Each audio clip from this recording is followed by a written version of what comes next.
Hello everyone, CANNONLOWY here. This time actually with Vega Conflict, and I haven't actually done anything with Vega Conflict for a while, ever since I made the video of me essentially quitting Vega Conflict as being especially playing on a serious note, so to say. And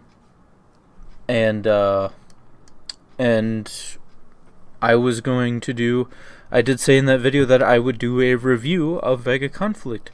So I'll be talking about the various things that I feel are worth noting for this game and what I overall rate the game. So without further ado, let's get right into it.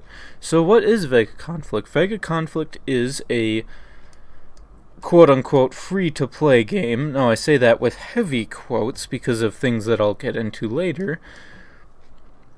But it is a free-to-play game that you can either play on a browser, like this. I'm playing on Internet Explorer because I uninstalled it from Steam in that other video, so I am technically playing an alternate account of mine, if you will. And when you play on browser, or on Steam as well, you can also go into full screen. So I'll just be doing that from the time being. So what is Vega Conflict? Vega Conflict is a space real-time strategy game where you make your own fleets out of different ship types in order to fight either the AI, which is just the event fleets, or event fleets are just, in general, computer fleets, essentially. And here is your base that you conduct basically everything that you do, and certain things are going to require different things. Now, what I mean by that is that to unlock higher levels of ships, you need to both get the blueprint for them for the higher level ones, and also level up your base modules high enough to meet the requirements to build that ship or whatever. And first of all, I'll get into the story of the game, if anyone is interested in that. Basically, Vega Conflict, the story behind it is that the miners in a corporation get into a situation where the company that they worked for getting a substance called blood amber, which is actually this stuff that you can fill up by doing these daily missions here. And for some reason, the corporation got corrupt or oppressive, and therefore the mining corporation used the very unadvanced ships that they had to get their own bases, which is how you get your base in the tutorial in order to do all of your base operations. And, well, I will say that the storyline has not really made sense for like the past 2 years, so I would say definitely, if you're going to go into Vega Conflict, which I do not recommend, just to name that right off the bat, do not ever play Vega Conflict for the storyline. Now, the storyline at one point was actually semi-interesting. The Vega Corporation that you were rebelling against, so to say, would keep trying to send out fleets, and that you can attack for event intel, which is right here. The current event is invasion. But they kept coming out with like Vega Security, and then they came out with the Vega Demon Corps military and stuff like that, and they kept building on that for some time. And that was quite interesting, and until they decided to, let's just chuck that idea and let's just go to aliens, 'cause why not?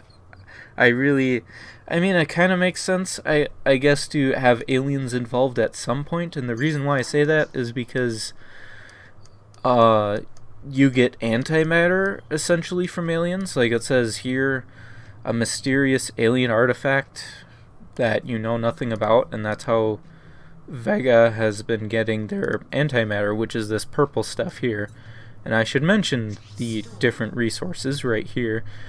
The helium-3 is used for shipbuilding, the minerals is for base building and ship upgrades, and antimatter is used for anything advanced, like high-tier stuff.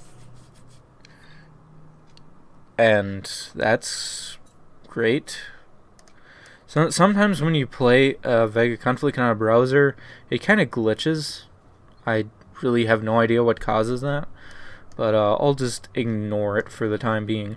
So that was kind of like the story of Vega Conflict. Like they made it so that it went from the miners rebelling against Vega to aliens that just attack for essentially no explained reason. And currently they're talking about this character and his sibling fighting each other over an oligarchy, and it's like that doesn't really make any sense. So okay, I've been dwelling on the story long enough. So my point is, don't go into this, if you ever do, don't go into this thinking that the storyline is that impressive, because it really isn't. After a certain point. So how does the game actually play? Well, you have these miners here, which are like the glitch things on my screen, and they basically give you resources for free if they're placed around the asteroids in your base. So that's how you get free helium and minerals, and I highly recommend upgrading these to a high level as fast as you can, if possible.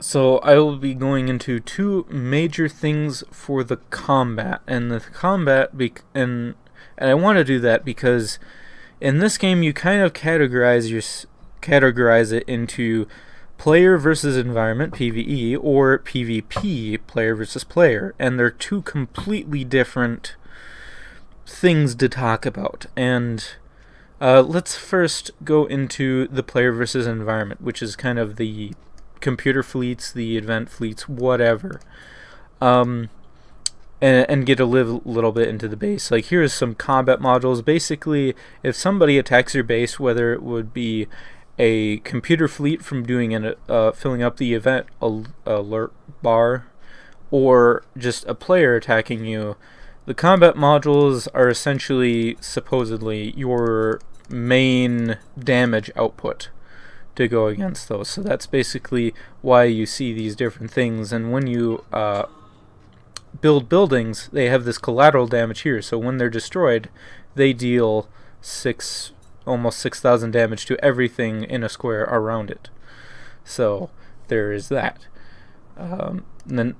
So going into the actual combat of fleets, let's see if I can find a combat here. So this is just an example of an event fleet, and this is completely AI controlled for this for the enemy here.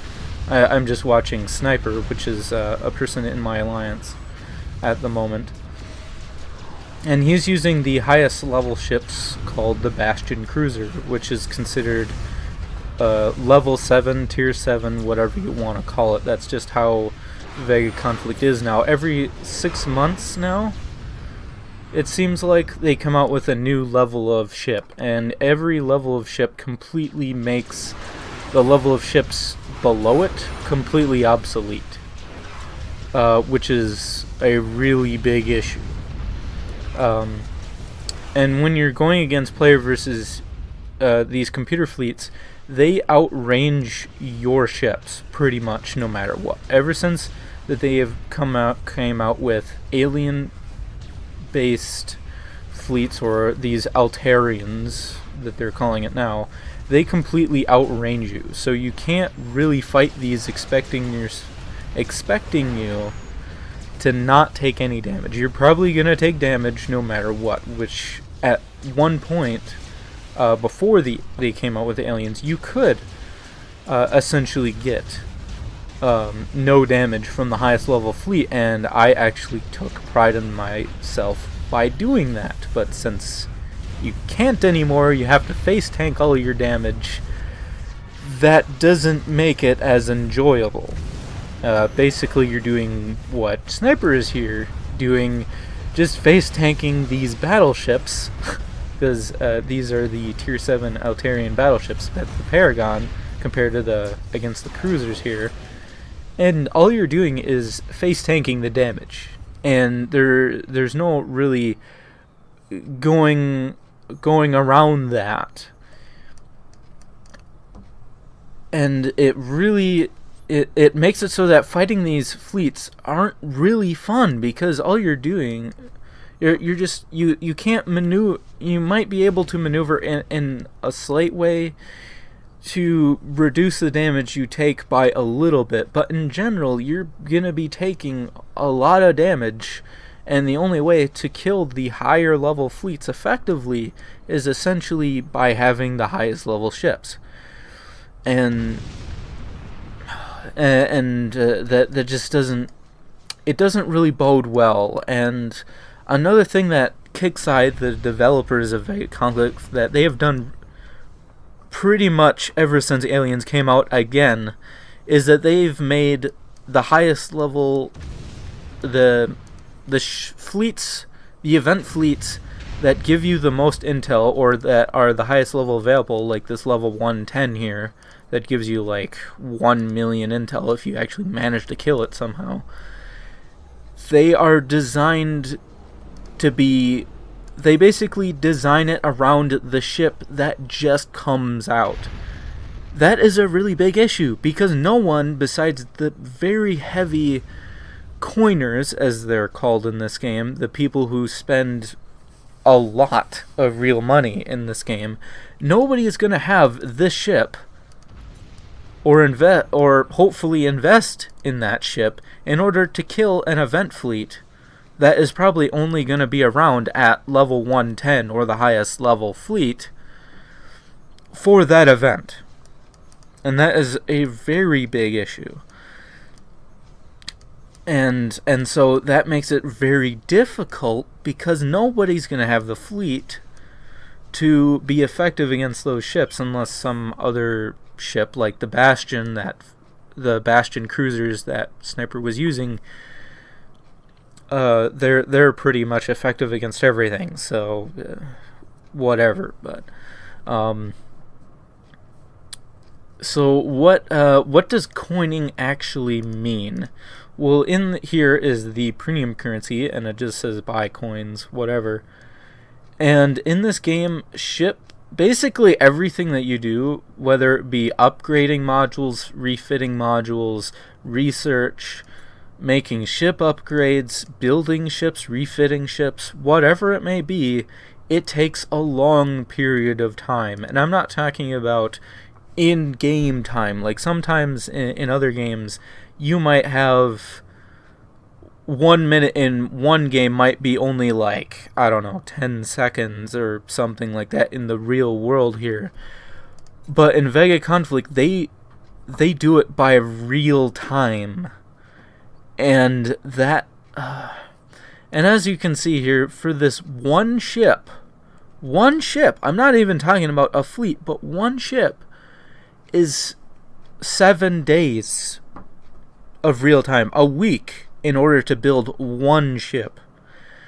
And it's already like a third done, because I used my Blood Amber to get these tokens that can reduce that. But a ship, just building one ship, can take 10 days or more, especially if you build battleships.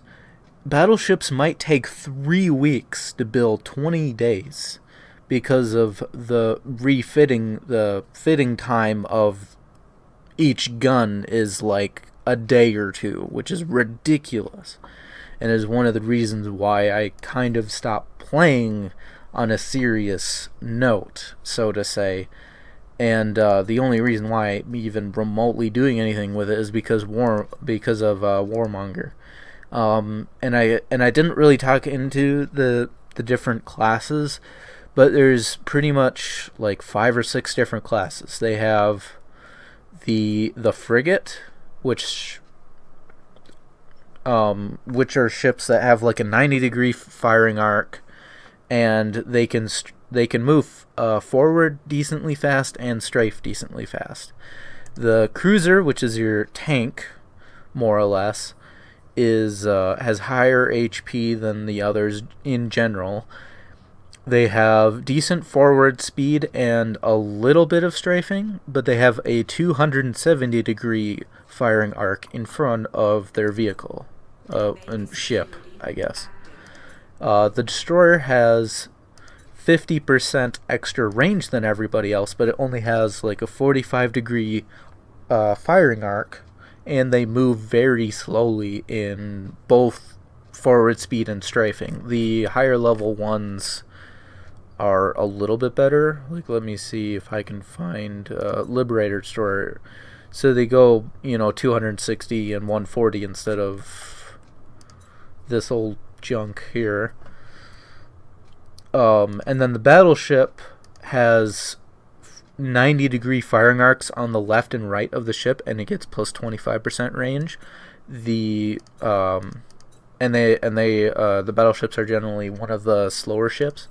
The cutter is very fast forward speed, but really low strafe speed, and it only has like a 45-degree firing arc in front of itself. So if you want to hunt down battleships, cutters are really good for doing that. Carriers have a really long range. They fire squadrons at your opponent, and they essentially have infinite shots, just like anything. Like, you can't run out of squadrons in a battle, for an example. And they generally have the longest range. They're also the slowest out of all of the ships, with a few exceptions, like the Legion battleship. And also carriers generally have a support field of some kind. Like, the agility support field increases the speed of all the ships in range of the support field by 30%. There's also different ones, like the ion field increases your damage to shields and all that stuff. So that's kind of a general thing of what the different ships are and everything like that. So I guess I kind of got off track for what coining is. Basically, as you can see here, 3,000 coins to finish a 7-day thing. 20 coins is essentially 1 hour worth of time. So 24 hours off of something is 480 coins.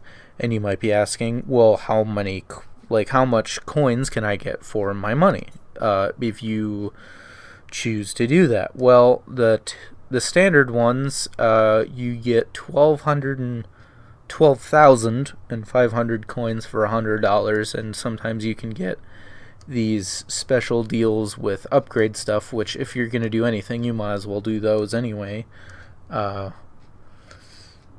So you get 12,500 coins for $100, and that is essentially like maybe 25 days worth of time, I want to say, if I'm doing my math correctly. This game is probably the worst cost efficient way to pay money into a free-to-play game in compared to any free-to-play game that I have seen. For an example, in World of Tanks, I know that I've not really played as much World of Tanks as before, but it's a good example of, in World of Tanks, you can get plus 50% experience and credits for a year for $100. For this game, you get essentially 1 to 2 ships for $100. and you have when you're making a fleet, you can have up to 6 ships in a fleet. So you essentially, if you want to use the top-notch tech quickly, you have to spend roughly $300 in order to get it, which is completely ridiculous because it's going to be obsolete in 6 months when the next level comes out. So definitely, if you ever get into this game, I would not recommend coining if you can help it, unless you really enjoy the game that much. I really wouldn't recommend it, because in World of Tanks, you can get premium account plus 50% experience and credits for a year for $100. And not only that, but you can also buy Tier 8 premium vehicles for roughly $50, which you can use for as long as you play World of Tanks. It's never going to go out of your garage unless you decide to sell it for some reason. So definitely, I would not recommend coining unless you absolutely end up loving this game for some reason. So a little bit on alliances. Alliances are basically like guilds in comparison to guild wars. They're basically just a group of people that are in the same group type of thing.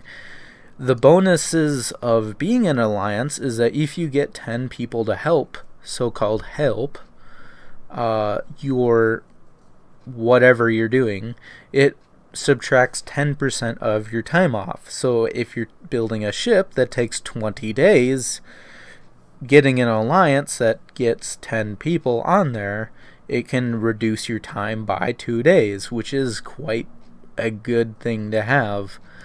And this is basically how you help people. You just click the help all button. Bam, done.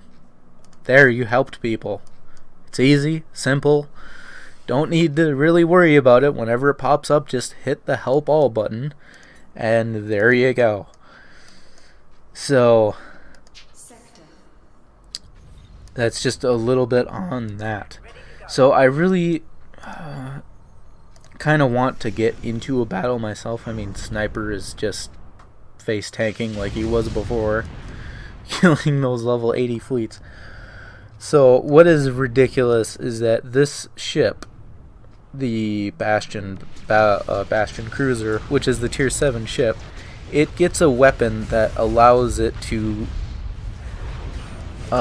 easily, well, I don't know about easily necessarily, but reliably kill like level 80 and 9. Like, he could probably kill level 90s of this fleet, and he would maybe take like 10 or 20% damage.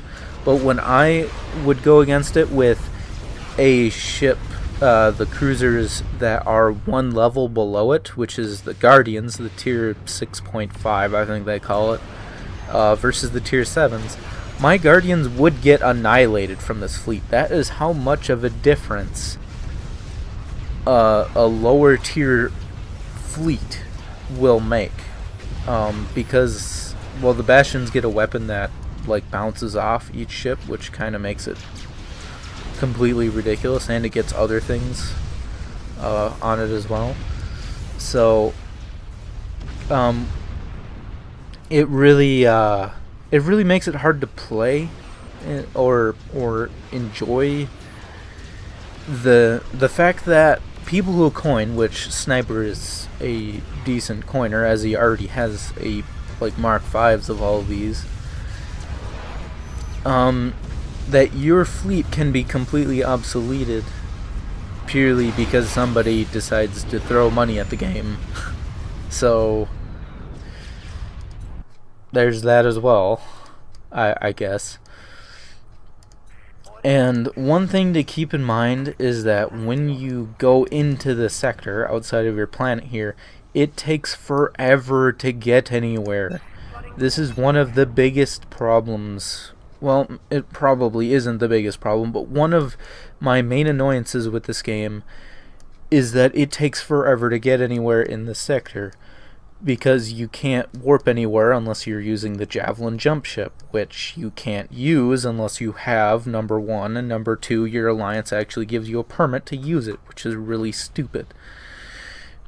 But here's an example. Like, this is where the event fleets are spawning. It takes me 30 seconds to get over there. And if you're going, let's just say for some reason you want to go to sector 1100 and we're in sector 1400, it would probably take like 3 minutes of just sitting there to get over there. There's no reason why it should be that slow to get anywhere. And there's a jump ship icon right there. It just takes like 10 seconds and then you're there. So if you have a jump ship and you're farming, it is highly beneficial if you can get that permit for it. So there is that. Oh, I guess I kind of forgot for PVE. Since the event fleets outrange you, is incredibly annoying. That at one point, like I have said before, you could kill the highest level event fleet without taking any damage or very little damage whatsoever. Pretty much when they introduced carriers, that is pretty much when you could no longer do it without taking damage, because the carriers would have like 10-kilometer range and the max range you would have is 9 kilometers. So in general, carriers kind of ruin that. It's just, when they outrange you, it really, really annoys me in more ways than one. It just, not only is it just promotes, it kind of makes you feel like they're kind of wanting you to coin, I guess, for lack of a better terms. And I forgot to mention that when you get attacked or you attack something and you take damage, you have to wait time for your fleet to repair. Not only do you need to spend the helium and antimatter to repair it, you have to spend the time to repair it. And this is incredible problem with this game. A battle can last 5 minutes, as an example.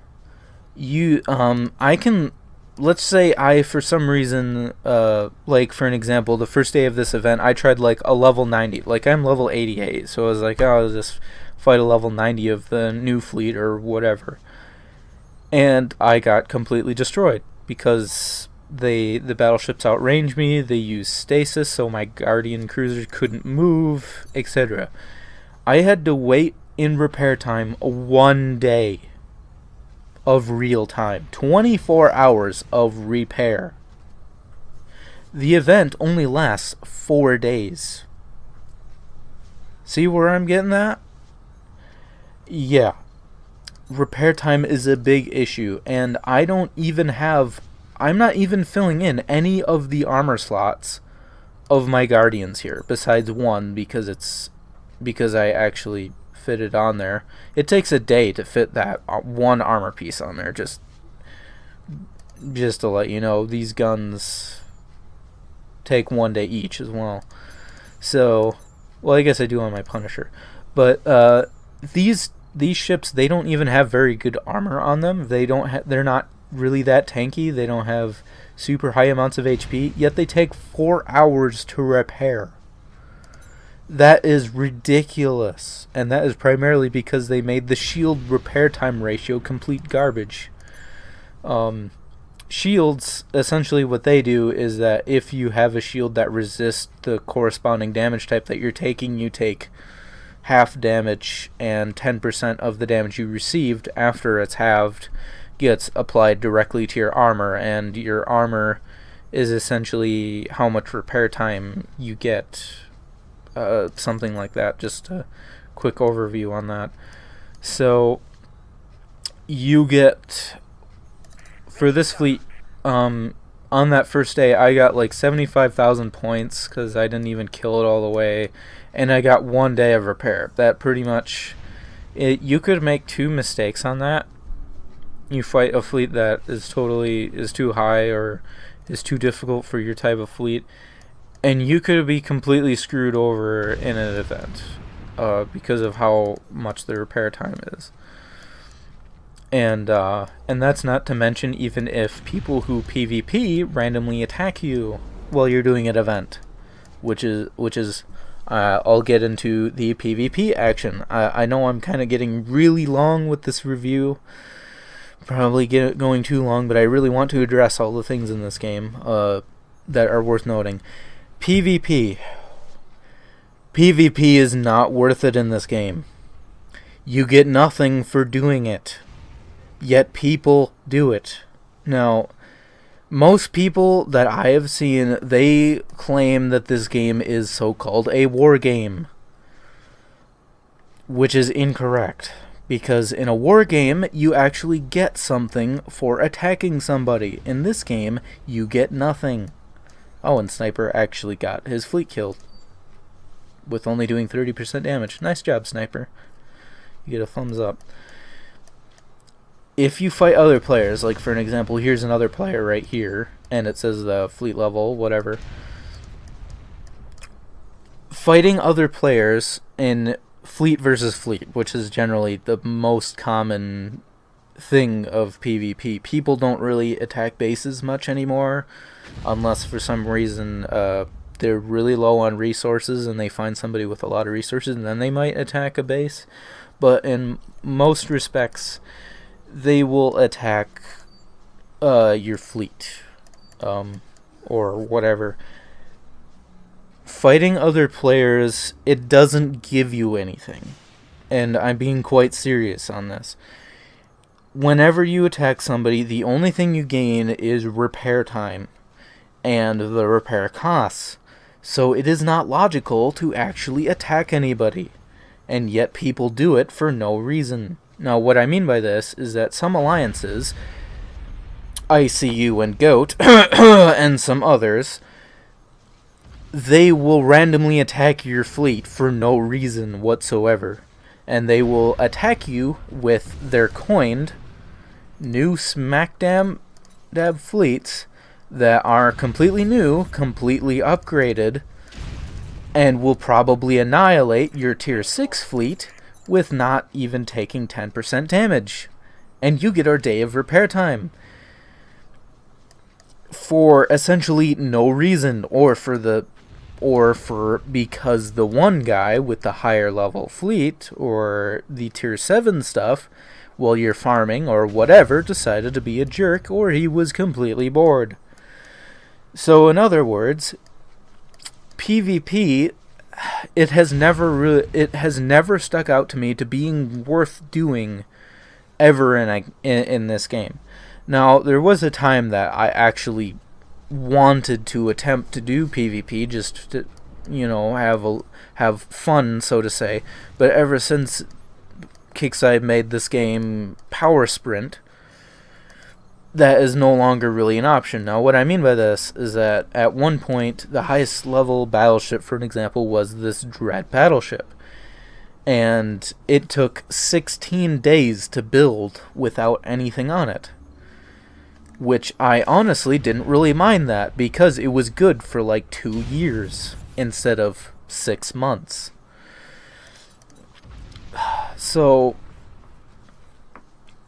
basically, at that point, I actually did attempt to make PvP dreads until they made others the mark upgrade system that really just didn't really work in my favor in my plans.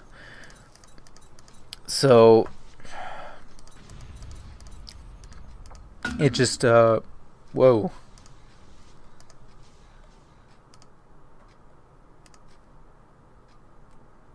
Vega? See, even while I'm reviewing it, it has to die. It's just uh,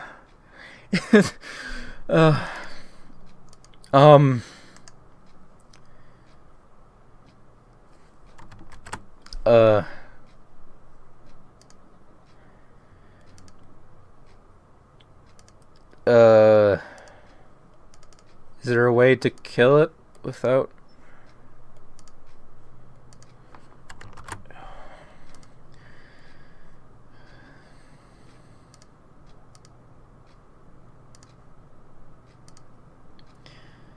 Okay, well...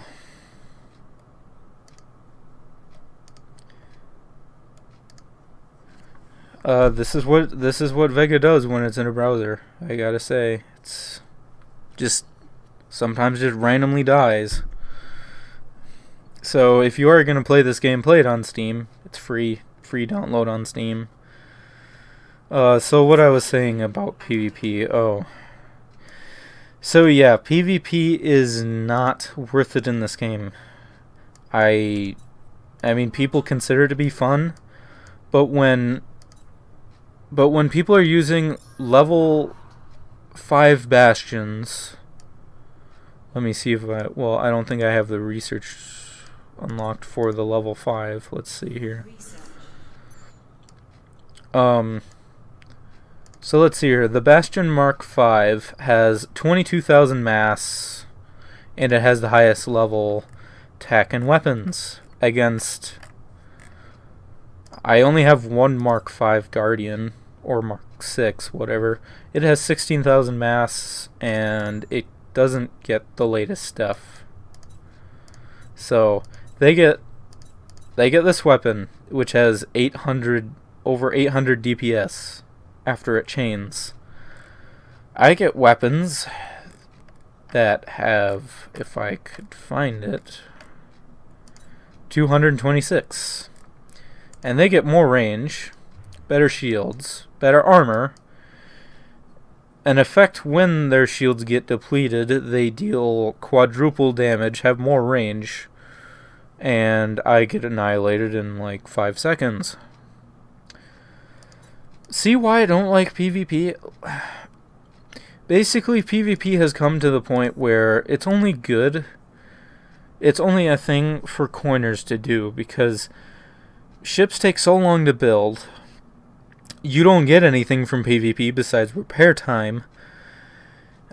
And it just isn't appealing. And I think the main thing that killed PvP for me is not only the mark upgrades, which the mark upgrades you have to grind the materials for, which is an entirely different thing that I won't really get into. Not only that, but they came out with carriers. Now, carriers are great against the computer fleets, because you get the really high range, you get squadrons that basically are free DPS. Well, a lot higher DPS than any of our ships, really. But in PvP, the problem with carriers is that everybody hides behind them. So it doesn't really matter if it's cruisers, battleships, whatever. Everybody hides behind their carrier. And kind of rightfully so. But the main issue is that you can have battles where you have 2 different players having the exact same fleet, and nobody will get outside of their carrier attacking range purely because they can. And that's boring. I'm sorry to break it to you, but hiding behind a carrier range is completely boring, which is completely why, one of the reasons why I wanted to invest in cutter fleets. Because cutter fleets, I can actually rush battleships hiding behind their stupid carriers that are just going to be hiding behind it for 5 minutes, wasting my time. And honestly, I am almost to the point at whenever I go into PvP in such a way that I might as well try to rush the opponent just to save 4 minutes of my life, because they're just going to hide behind their carrier the entire time. It's boring. It just feels dumb, too. It's not exciting. And most of the time that that if I'm ever going to fight somebody, they're going to have a higher level fleet than me anyway, and they're just going to decimate me in like 30 seconds, and there's nothing I can do about it. So as a non-coiner, there really isn't a reason to ever do PvP, and it's not exciting as people say, and fighting the computer AI hasn't been great for a while because everything outranges you and you can't actually pilot well in order to reduce the damage you take, really. So there are just so many problems with this game that it's just too much to put it into a review. And I probably have been going way too in depth with this review so far, and I know it's taking a really long time to do, I'm sure. But I really want to emphasize some things. Also, another thing that they decided to do is reusable items. Reusable items is another thing that completely ruined the game for me in some ways. And it makes, or at least it reduced the enjoyment of the game significantly. And what reusable items are is that you have to farm for items that you should essentially get as blueprints. Essentially, it's an excuse. Oh, you want an item? Well, you need to get however many you need, instead of getting a blueprint, which you farm for. In order to get blueprints, are essentially things that you grind for that give you an unlimited use of that item. Like, for an example, the surge beam, if I had it, I could put it on whatever I want, unlimited number of times.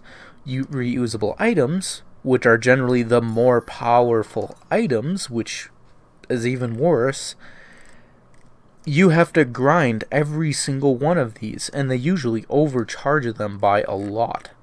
Now, like for an example, this reusable item is 320,000 intel. I could get a blueprint of the Surge Beam 2 for 400,000, and I could use it for unlimited number of times. Or these special thrusters or special thing, 800,000 for the highest level. But instead, 320,000 for each one. It just really annoys me. It really reduces the enjoyment of the game, of how it used to be, and everything. So now that I've talked a little, pretty much about everything at this point, I'm sure. So how would I rate Vega Conflict after all of the time that I've spent playing it? I know that my channel has pretty much only primarily gotten views from me doing no commentary videos of me farming various fleets, especially the alien ones back when it was just aliens and not the Altarians. I would rate this game as being extremely bad. Now, if you don't know and it's going to be from a rating system that I'm going to use from now on, and if you're new to any of my reviews, I will post how my rating system down in the description below. But I would rate Vega Conflict as being extremely bad from a rating of Unbearable to Certificate of Awesomeness. Now, the only reason why I don't put it on the very lowest rating of Unbearable is because it was enjoyable at one time, and if the developers really wanted to, I bet they could improve the game so much to make it enjoyable again. It has that potential. The developers just for some reason don't want to do that. I don't know, like reducing repair time maybe, so you can actually use your ships for more than once per day. Make it so it doesn't take a week to 3 weeks to make a single ship, get rid of the reusable item system for most of the things and make these blueprints instead. Like, there's so many things that they could have. I know the reason why they did make reusable items and some of this other stuff to encourage you to coin in order to get it, but there's just this is a game that has a lot of potential that it had, but they just threw it all away at some point. So that is what I'm going to rate Vega Conflict for now, and I'm probably not really going to make any more Vega Conflict content for some time, if at all. I mean, kind of tired of Vega Conflict and that everything gets obsolete in 6 months and all of that jazz. But I don't think I'll ever really make any videos with it. And with this review, I'm probably going to be one of the last things that I'm going to do with Vega Conflict. So that is my rating. I rate it as extremely bad. And I know it's been extremely long, too. The irony there. But I thought that it was definitely worth noting to touch on the things that I did to really put home on what this game is kind of like, from anyone who came across Vega Conflict and been like, what is this like? What are people saying about this? It is a game that, if you're not into it, I would definitely recommend staying away from it if you can. Or if anything, stay at the lower levels where repair time is actually low enough to bear, because waiting a day to repair anything it's stupid. I'm sorry to break it to you, but it's stupid. So that's what I'm gonna leave it for now, and thank you very much for watching, and hopefully you found this informational for anyone thinking about Vega Conflict or have heard of it and wondered what is it like. So